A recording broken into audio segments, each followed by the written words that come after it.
कहानी की शुरुआत होती है मुंबई से, जहां हमें देखने को मिलता है कि कैसे एक बवंडर तूफान सब कुछ उड़ा कर ले जा रहा है। उसी में एक लड़का है जो अपने कुत्ते को ढूंढ रहा है। वो उसका सबसे अच्छा दोस्त है, लेकिन जैसे हालात बन चुके हैं अब उसका मिलना मुश्किल है। सब कुछ खत्म हो गया है एक ही झटके में।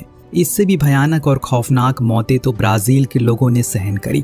जब वो लोग आराम से बीच किनारे गर्मी में मजे ले रहे थे तो उसी समय समुंदर से उठी एक हवा उनकी तरफ आने लगती है। पहले उन्हें लगा शायद बारिश का मौसम होगा, लेकिन ये उनकी मौत थी। समुंदर से उठी वो हवा खून जमा देने वाली ठंड से भी ज्यादा थी और लोग खड़े खड़े जमना शुरू हो जाते हैं। किसी को कुछ भी समझ नहीं आ रहा है कि हो क्या रहा है। एक लड़की जो खुद की जान बचाने के लिए दूर भाग रही है, उसके पीछे एक उड़ता हुआ प्लेन आकर गिर गया जो बर्फ में जमकर शीशे की तरह टूट जाती है। उसके टुकड़े हर जगह फैल गए। दरअसल ये दौर है 2019 का, जब दुनिया के हर हिस्से में कयामत बरस रही थी। जहां से सुनामी नहीं आई तो वहां पर सूखा पड़ गया, जहां सूखा नहीं पड़ा तो वहां इतनी ठंड पड़ गई कि लोग खड़े खड़े जमने लगे। कहीं पर खून खौला देने वाली गर्मी थी तो कहीं पर खून जमा देने वाली ठंड। पूरी तरह से अब ये समझ में आने लगा है कि रहने लायक अब एक जगह नहीं बची है। इसी बीच 27 देश आगे आए जिन्होंने यूनाइटेड नेशन में मीटिंग रखी। इन 27 देशों ने इस आपदा को झेला, जिसमें भारत भी होता है। सभी ने अपनी बातों को रखा, फिर आपसी सहमति से एक फैसला लिया। सभी देशों ने अपने सबसे होशियार और काबिल साइंटिस्ट की टीम बनाई और उस टीम का लीडर होता है टोनी हैंस।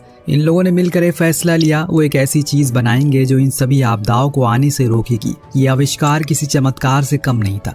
दरअसल ये एक सैटेलाइट थी जो इन 27 देशों ने मिलकर बनाई थी। उन्हीं देशों ने अपनी सैटेलाइट को इसमें जोड़ा था, जिसका नाम था टच वुड। ये कोई मामूली सैटेलाइट नहीं थी, बल्कि इसका काम था किसी भी आपदा को रोके। सिर्फ यही नहीं, अगर किसी भी देश के ऊपर कोई ऐसी कयामत आने वाली हो तो पहले से वो भाप कर उसे खत्म कर दे, या फिर ये सैटेलाइट उसे रोकने की क्षमता रखती है। और जब ये बनकर तैयार हुई तो इसे सभी से सहमति से अंतरिक्ष में भेज दिया जाता है। कहानी आगे बढ़ती है और 2 महीने बाद जापान के टोक्यो शहर में बवंडर घातक रूप लेता है। लेकिन इस आपदा में किसी को नुकसान नहीं पहुंचा, क्योंकि इसे रोक दिया था टच वुड ने। इस चीज से पूरी दुनिया खुश थी और ये सच में उन सभी के लिए एक वरदान था।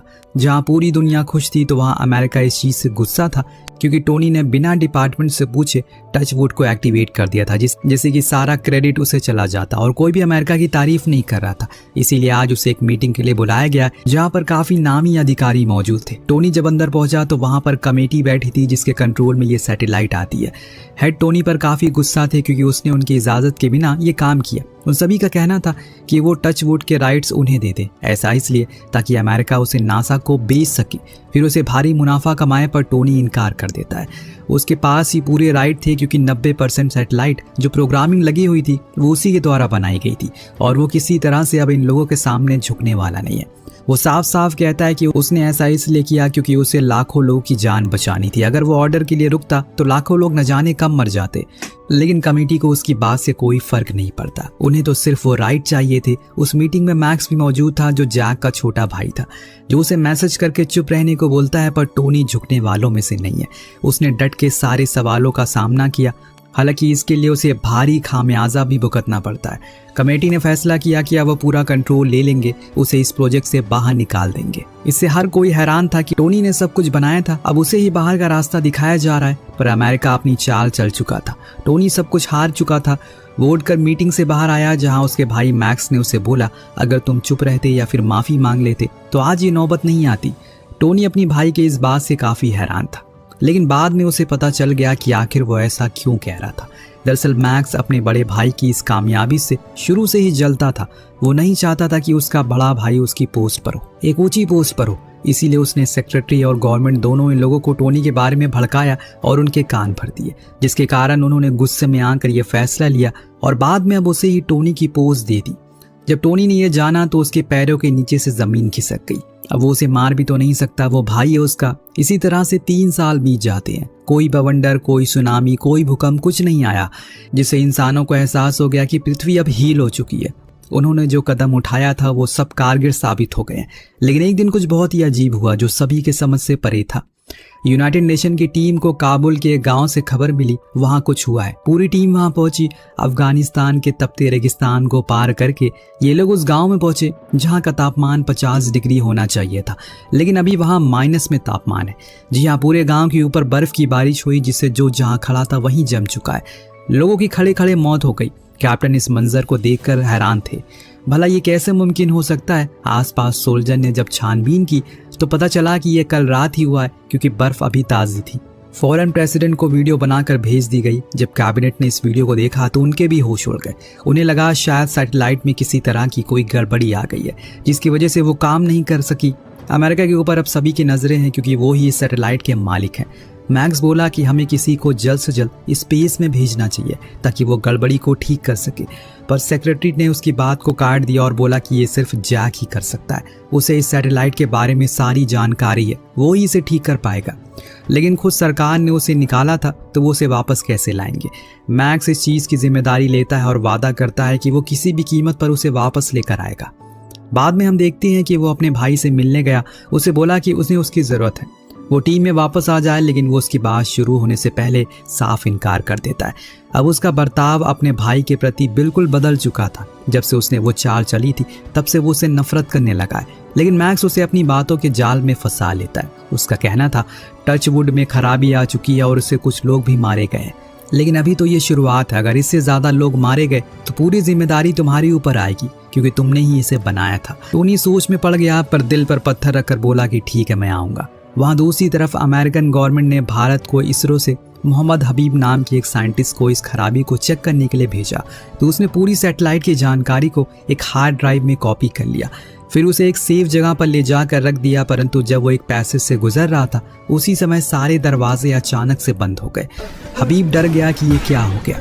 उसने तो कुछ नहीं किया, अचानक प्रेशर इतना बढ़ गया कि वहाँ की खिड़कियाँ टूट गई। तेज हवा के चलते वो वहाँ से उड़कर बाहर चला गया, जिससे उसकी एक दर्दनाक मौत हो गई। लग रहा है जैसे मानो ये किसी ने जानबूझकर किया, और ऐसा किसने किया ये आपको आगे पता चलेगा। फिलहाल अभी हम चलते हैं हांगकांग। गर्मी बेहद ज़्यादा बढ़ गई है। जो लोग वेदर काउंसिल में काम करते हैं, जब वो कुछ सामानों को लेने के लिए ग्रोसरी स्टोर पर गए तो बार बार उसकी बिल्ली फ्रिज में जाकर बैठ जाती है और उसे बड़ा ही अजीब लगा। अंडों को लेकर जब वो बाहर आता है तो एक झटका लग गया, जिससे कुछ ही अंडे जमीन पर गिर गए और उनका वही आमलेट बन गया। इस कदर गर्मी यहाँ पर बढ़ चुकी है, लेकिन अभी तो कुछ और भी होना बाकी है। इससे पहले कि वो गाड़ी में बैठता, लोगों की चीखें सुनाई देने लगी। वहाँ की जमीन पर लावा बाहर आने लगा था। ऐसा लग रहा है कि वो किसी ज्वालामुखी पर खड़े हैं। अचानक तापमान 100 के पार पहुंच गया। 2 हिस्सों में जमीन बढ़ गई और बीच में से किसी गर्म तपता हुआ लावा बाहर आने लगा। लॉन ने अपनी कार को फुल स्पीड में किया और उसी लावे के बीच से होते हुए आगे आने लगा, लेकिन पीछे लोग मर रहे थे। वो चीखें उसकी कानों में गूंज रही थी। न जाने कितनी लोगों की गाड़ियां उस दरार में चली गई। ऊंची ऊंची इमारतें भी अब ताश के पत्तों की तरह गिरने लगी थी। लॉन जैसे तैसे करके ब्रिज के इस पार आ गया, जहाँ का तापमान एकदम नॉर्मल था। ऐसा लग रहा है कि मानो यहाँ कुछ हुआ ही ना हो, सिर्फ उसी जगह पर यह चीज हुई थी। ये खबर आग की तरह फैल गई। टोनी को इमरजेंसी में स्पेस जाने को कहा गया ताकि वो जल्द से जल्द उस गड़बड़ी को ठीक कर सके। जाने से पहले वो अपनी बेटी को गले लगाता और उससे वादा करता है कि वो जिंदा वापस आएगा, वो बस उसका इंतजार करे। रॉकेट में बैठकर वो ऊपर स्पेस स्टेशन में पहुंचा, जो उसने खुद ही बनाया था। वहां पर हर देश के लोग थे, जैसे कि आपको पता ही है, पर एक कमांडर थी जो सब कुछ संभालती है। उसने टोनी को टीम से मिलवाया। टीम को उस हांगकांग में हुई चीज़ों के बारे में जानकारी थी। उनका मानना था कि वो सिर्फ गैस पाइपलाइन के फटने से हुआ होगा, पर टोनी उसकी बात से सहमत नहीं था। जो चीज़ पाकिस्तान में बर्फ गिराने के पीछे थी, वही चीज़ हांगकांग में लावा उबलने के पीछे भी है। बस हमें उस चीज़ को ढूंढना होगा। इस बीच धरती पर मैक्स अपनी गर्लफ्रेंड सारा के साथ कुछ अच्छे पल गुजार रहा था।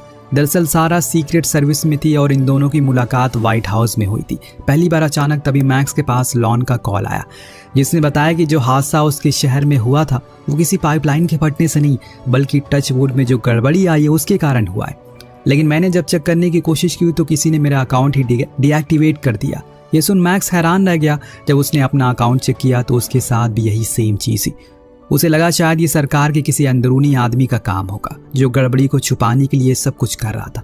लॉन ने कहा कि अगर ऐसा है तो ये बहुत बड़ी भूल होगी सरकार की, क्योंकि अगर कुछ बहुत बड़ी गड़बड़ी हो गई तो जियो स्टॉर्म आ सकता है, जिसमें चाहे कोई कितनी भी पावरफुल बंकर में क्यों ना हो, वो जिंदा नहीं बचेगा, सब एक झटके में खत्म हो जाएगा। मैक्स उसे शांत होने को कहता है और इतने में सारा तैयार होने लगी। उसे फौरन व्हाइट हाउस में बुलाया गया क्योंकि प्रेसिडेंट ने एक अर्जेंट मीटिंग बुलाई थी। मैक्स को बड़ा अजीब लगा, अचानक इतना भी क्या अर्जेंट है। वहाँ स्पेसशिप में टोनी के पास सेक्रेटरी जनरल की वीडियो कॉल आती है, जो उसे और उसकी टीम को जल्द से जल्द गड़बड़ी को ठीक करने के ऑर्डर देते हैं। साथ में जो चीज़ हांगकांग और काबुल में हुई थी उसके पीछे की वजह भी इकट्ठा करने को कहते हैं। टोनी उन्हें यह भी बताता है कि उनकी टीम का साइंटिस्ट मारा गया, न जाने क्या वजह थी उसकी मौत की। अब ऑर्डर मिलने के बाद टोनी पूरी तरह से सतर्क हो गया। सबसे पहले उन सारी सैटेलाइट को वो चेक करना शुरू करता है जिन्हें जोड़ा गया था। उसने सभी को बड़ी बारीकी से जांचा, किसी में कोई खराबी नहीं आई थी। तो वह मेन सैटेलाइट को चेक करने गया। उसके हाथ एक बड़ा खुलासा लगा। किसी ने इस टचवुड को कुछ इस तरह से सेट कर दिया है कि काबुल में गर्मी की जगह बर्फ गिरे तो वहीं हांगकांग में बर्फ की जगह गर्मी हो। कमांडर को समझ में नहीं आता कि ये किसका काम हो सकता है और इसके पीछे क्या मकसद है। इधर हम पृथ्वी पर देखते हैं लॉन जब अपने ऑफिस में काम कर रहा था, अचानक से सारी लाइट ऑफ हो गई। उसे आशंका हुआ जैसे कोई आ रहा हो, इसीलिए वो फौरन छुप गया। उस जगह से जब बाहर देखा तो पाया कि कुछ लोग सूट में आए हैं जिनके साथ कुछ हथियार बंद भी है। वहाँ काफी सिस्टम थे जिन्हें उन्होंने सिर्फ उसके पीसी के सारा डेटा को चुराया, फिर वहां से फौरन चले गए। लॉन को समझ आया कि ये हैकर हो सकते हैं, इसीलिए बाहर आकर उसने तुरंत मैक्स को कॉल किया जो सारा के साथ था। वो उसे कुछ घंटे में न्यूयॉर्क मिलने के लिए बुलाता है क्योंकि उसके हाथ में कुछ ऐसी चीजें लगी है जो सब कुछ साफ कर देगी। मैक्स के पीछे सारा भी थी तो वो उसे घबराया हुआ देखकर उसके साथ चलने को बोली। दोनों 4 घंटे बाद लॉन के पास पहुंचे, पर वहां जब लॉन रोड क्रॉस कर रहा था तो उसके पीछे खड़ा एक आदमी उसे जानबूझकर कार के आगे धक्का देता है, जिससे वो वहीं तड़पने लगता है। वहां इतनी भीड़ थी कि मैक्स उस आदमी को देख नहीं सका। हर तरफ अफरा तफरी मच गई। मरते मरते भी लॉन मैक्स को उन हैकर के नाम बताने की कोशिश करता है, लेकिन उसकी जबान पर वो नाम आए उससे पहले ही उसका दिल रुक गया। मैक्स लॉन की मौत से पूरी तरह से टूट चुका था क्योंकि वो उसकी आखिरी उम्मीद थी, लेकिन उससे पहले वो उसका एक अच्छा दोस्त था। उस हैकर का नाम एक राज बन के रह गया। इधर हम टोनी को देखते हैं जो अपनी टीम के साथ स्पेसशिप में हर चीज की जानकारी ले रहा है। तभी उसे इंडियन साइंटिस्ट का ख्याल आया जिसकी पिछले हफ्ते मौत हो चुकी है। उससे पहले उसे यहाँ भेजा गया था इस गड़बड़ी को ठीक करने के लिए। जब उसने उस दिन का सीसीटीवी फुटेज को खंगाला तो उसे पता चला कि हबीब ने सिस्टम के सारा डेटा को एक हार्ड ड्राइव में ट्रांसफर किया था जिसे उसने किसी जगह पर रखा था। टोनी के लिए वो हार्ड ड्राइव काफी काम की हो सकती है। वो उसे ढूंढने में लग गया, लेकिन हबीब ने वो कहाँ छुपाई है ये पता लगाने में काफी मुश्किल हो रही थी। शायद उसे पता चल चुका है कि अगर उन लोगों के हाथ ये लग गई तो पूरी दुनिया खत्म हो सकती है। काफी जद्दोजहद के बाद टोनी उस हार्ड ड्राइव को ढूंढने में कामयाब हो गया। जब कमांडर ने उसे सिस्टम में लगाया तो जानने को मिला उनके होश उड़ गए। किसी ने सैटेलाइट को हैक कर लिया और कुछ इस तरह से सेट किया है कि काबुल में बर्फ गिरे और हांगकांग में लावा। ऐसे ही बाकी देशों में भी होगा। जो चीज वहां मुमकिन नहीं है वहां वही चीज होगी। यहाँ तक कि उसने सभी अकाउंट को भी बंद कर दिया है जिन लोगों के पास इसका एक्सेस था। ये जानकारी मिलने के बाद टोनी के होश उड़ गए कि भला ये कौन कर रहा है। तभी उसके दिमाग की बत्ती जली। उसने अपने खुद के देश के प्रेसिडेंट पर शक हुआ। ये काम उन्हीं का हो सकता है। ऐसा करके वो दूसरे देशों को कमजोर करना चाहते हैं, फिर उनके ऊपर अपना कंट्रोल बनाकर इस पूरी दुनिया को कंट्रोल में लेना चाहते हैं। खैर ये तो आज के समय में भी हो रहा है। तो अब टोनी इस चीज के बारे में मैक्स को बता देता है।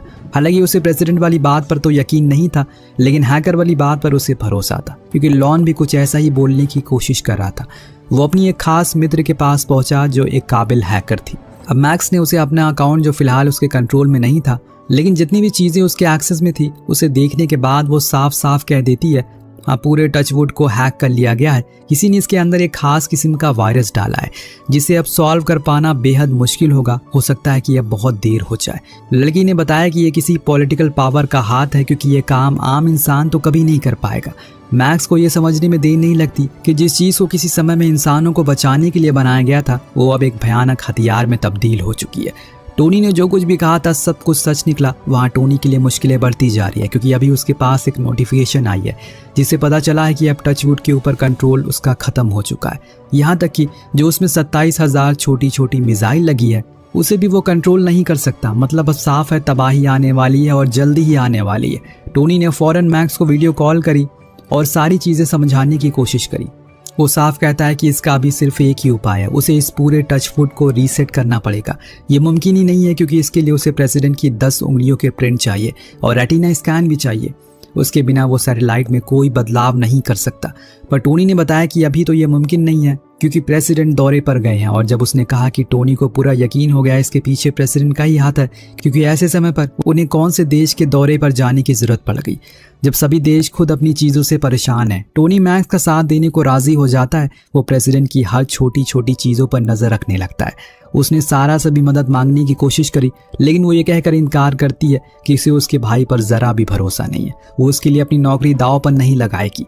स्पेसशिप में अब माहौल बहुत ज्यादा गंभीर हो चुका है क्योंकि एक के बाद एक अलर्ट आने लगे थे।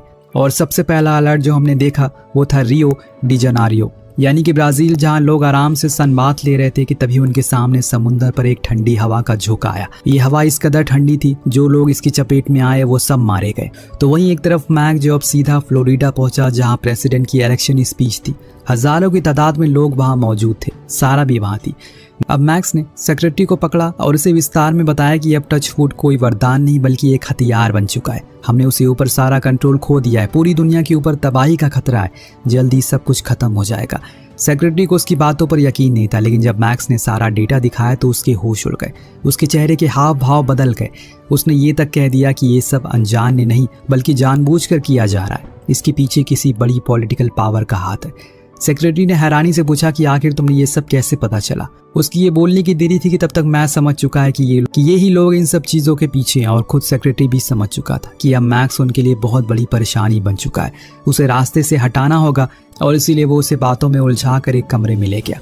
अब तक मैक्स भी समझ चुका था वो लोग उसे मार देंगे, इसलिए उसने बड़ी चालाकी से खुद के रूम में बंद कर लिया। सेक्रेटरी उस पर गोली मारता है, लेकिन वो रूम से तब तक बाहर आ चुका था, जब तक वो खुद थक कर वहां से चला ना गया। तो इधर सारा के पास मैक्स पहुंचा और उसे सारी सच बताई। कहा कि ये जो कुछ भी हो रहा है उसके पीछे प्रेसिडेंट नहीं, उनका सबसे करीबी आदमी है, जो कि है सेक्रेटरी।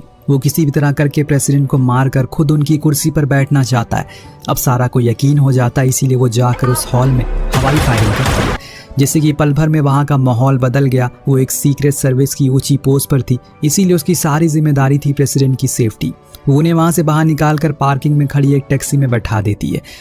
उनके साथ मैक्स भी था। रास्ते में वो प्रेसिडेंट को सब कुछ बता देता है, जो जानकर वो खुद हैरान थे। इस बीच मौसम अब बड़ी तेजी से बदलने लगता है। आसमान में बिजलियां कड़क रही थी, जो इस बात का संकेत थी अब जियो स्टॉर्म आने वाला है, जो सब कुछ तबाह कर देगा। जब डेकॉन को पता चला कि मैक्स और सारा को लेकर भाग गया, तो उनका पीछा वो अपने आदमियों को लगा देता है। इधर टोनी मेन सैटेलाइट पर मौजूद जितने भी लोग होते हैं उन्हें जल्दी से दूसरी सैटेलाइट पर जाने को बोलता है, क्योंकि टच वुड अब किसी भी समय फट सकती है, क्योंकि उसने ऑटो जनरेट कर दिया है। तो अगर जियोस्टॉर्म जैसी कोई चीज आएगी तो टच वुड खुद ब खुद फट जाएगी।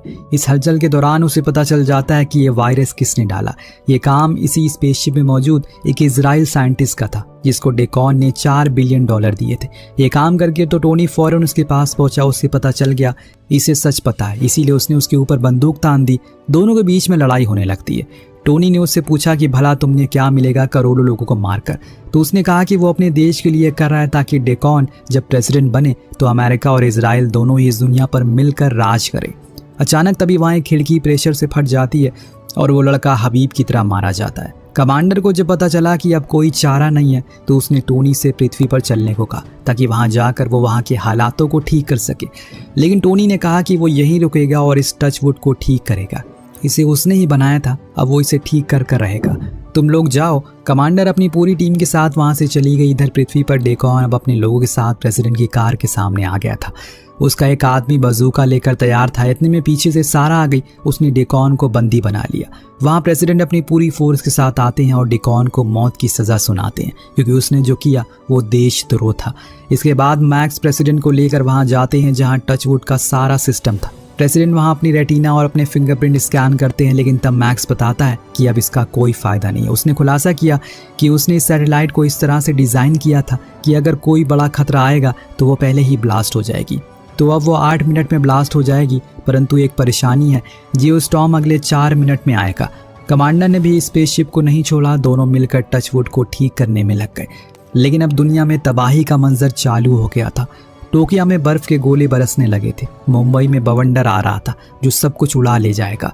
रशिया में अफगानिस्तान जैसी गर्मी पड़ने लगी, तो वहीं दुबई में अब भयानक सुनामी आने लगी। जहां पूरा रेगिस्तान था, वहां पानी का सैलाब है। वहां ऊपर अंतरिक्ष में अब टचवुड पूरी तरह से टूटने लगी थी। टोनी और कमांडर फौरन एक कैप्सूल में बैठकर दूर हो जाते हैं, जिनके दूर जाते ही पूरी सैटेलाइट ब्लास्ट हो जाती है। पृथ्वी पर मौजूद सभी को लगता है कि वो मारा गया, लेकिन वो अर्थ के करीब आ रहा था। टचवुड के फटते ही जियोस्टॉर्म रुक जाता है। पानी अपने आप घटने लगते हैं। मुंबई में भवंडर रुक गया और उस लड़के को उसका वो कुत्ता भी मिल गया। ब्राजील में भी चीजें शांत हो जाती हैं। ये सब कुछ उस वायरस के कारण हुआ था, जिसके कारण वातावरण में छेड़छाड़ हुई थी। लेकिन अब सब ठीक हो चुका है। लोग खुश थे क्योंकि वो बच गए। टोनी भी उस कैप्सूल की मदद से धरती पर वापस आया, जिसे देखकर हर कोई खुश था। प्रेसिडेंट उसे दोबारा से हेड बना देते हैं। अपने भाई को जिंदा देखकर मैक्स बहुत खुश होता है। उसे गले लेकर अपनी सारी गलतियों की माफी मांगता है। टोनी ने प्रेसिडेंट से भी माफी मांगी कि उसने उस पर शक किया। कहानी इसी डिश के साथ खत्म हो जाती है।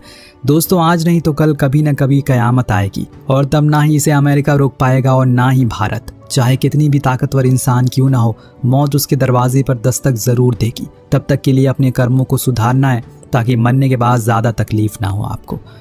कहानी इसी के साथ खत्म होती है। तो आपको कहानी कैसी लगी हमें कमेंट करके ज़रूर बताएगा। मिलते हैं अगली वीडियो में। Thank you so much watching.